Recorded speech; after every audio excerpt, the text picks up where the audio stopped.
श्री दत्तस्तोत्र। अत्रिपुत्रो महातेजा दत्तात्रेयो महामुनिः। तस्य स्मरणमात्रेण सर्वपापैः प्रमुच्यते। मुण्डनं कौपीनं भस्मं योगपट्टं च धारयन्। शैली शृङ्गी तथा मुद्रा दण्डपात्रजिनासनं। कन्थादो पञ्च आधारी कण्ठमालाञ्च पादुकाम्। कर्णकुण्डलधारी च सिद्धो हि भ्रमते महिम्। दत्तात्रेयो महादेवो विष्णुरूपो महेश्वरा।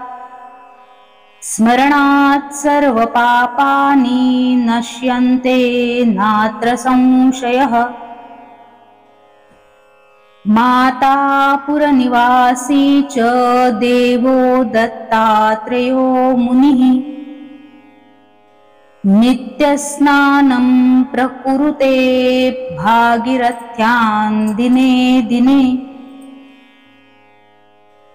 दत्तात्रेयो हरिः साक्षात् वसन्ते सह्यपर्वते। भक्तानां वरदो नित्यः सदैवश्चिन्तितं मया।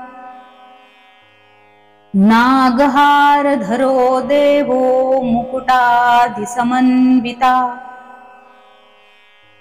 पुष्पमालाधरो देवो सदेवो वरदो मम। अत्रिजो देवदेवेशो मातुर्लिङ्गधर प्रभु। सर्वसौभाग्ययुक्तश्च भक्तानां वरदः सदा। भक्तानां वरदः सदा। इति श्रीदत्तस्तोत्र सम्पूर्णम्। अवधूतचिन्तन श्री गुरुदेव दत्त।